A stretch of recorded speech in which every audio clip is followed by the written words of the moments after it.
They got to take their chances and they got to start being a little bit more physical. I mean, they were very weak defensively. If you go back and look at the two centre-backs in particular, Rudiger, far too exposed, far too weak. Look at the duels, look at the interceptions, look at the fact that he wasn't necessarily winning tackles for them. Ian, fair play to Bellingham for fronting up after a performance like that, but he said nowhere near it. Lucky to get away with three. Simply not good enough. They're not normally the kind of phrases we see from Real Madrid players after a performance in the Champions League. No, this was an unusual performance, but it's not too far to say that Real Madrid haven't been at their best this season, and certainly into 2025 they've been relatively weak in many games and managed to find a way to win games or draw games and get back into games.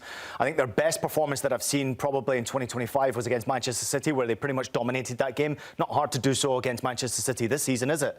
But Real Madrid are nowhere near where they need to be across multiple competitions. If you look at the last three games where they haven't won any of those games, all the way back to getting to the Copa del Rey, they were lucky to get to Copa del Rey final. Very lucky.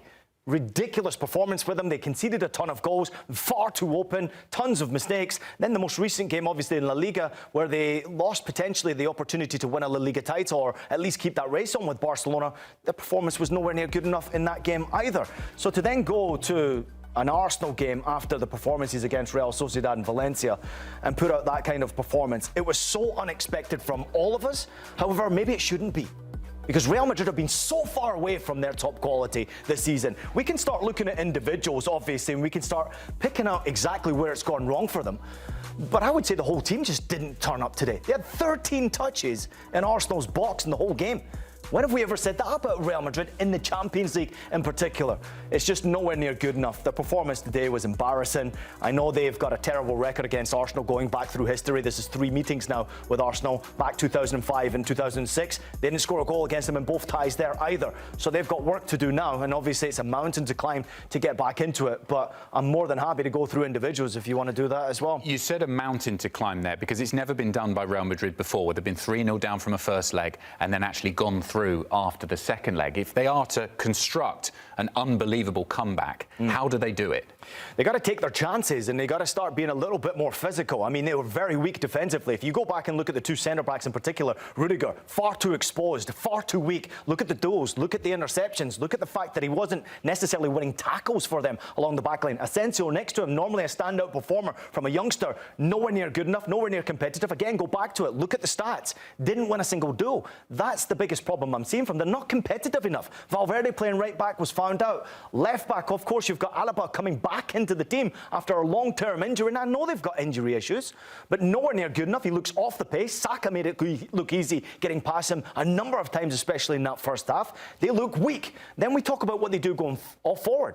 I mean, Kylian Mbappe, I have mentioned it so many times, has been one who sort of pulled this team forward, got them victories, got them back in games. Those goals are somewhat dried up now, and everybody else is waiting for Kylian to step up again in a game like this. Get us a goal, get us a goal, get us a goal. Where was Vinicius Jr. in this game? Nowhere to be seen in this matchup. And again, I go back to it. You cannot simply rely on Kylian Mbappe to pull you all the way through. It has to be done the Real Madrid way, which is the team way. It wasn't good enough today. Camavinga, lack of discipline in midfield, poor in possession of the ball. You had Modric, who was okay, but not influential enough in the game. I thought Bellingham was poor as well. He looked tired in the matchup. I mean, individually, so we could even go back to the goalkeeper. He made some big saves, yes, but on the free kick, he was well and truly found out with that opening goal. On the flip side, for Arsenal, what's the mentality going into the second leg? Do they run a risk if they just try and defend a 3-0 lead?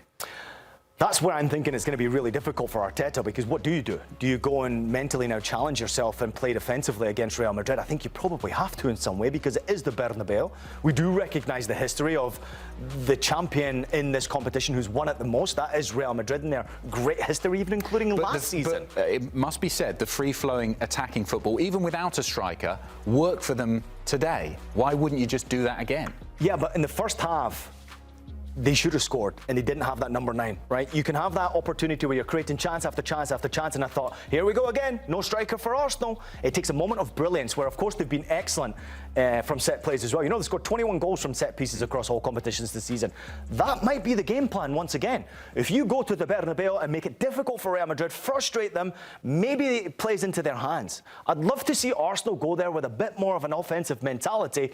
Hope that your players are healthy going into that matchup as well, because obviously you got a game in between. But I'm really intrigued to see how Arteta handles this, because we have seen it so many times before where Arteta sometimes played so many games with his own tactics that he's gone with the wrong tactics. He will have learned from experience of past. I think this guy seems to be ready for the moment, but I did not expect that type of performance from his team. Excellent goals from free kicks, that's one thing. I thought the third goal was exceptional as well from Merino, and they should have had 4, 5, could I even say as many as 6? They had 11 shots on target, Adam. 11 shots on target. They outpossessed Real Madrid.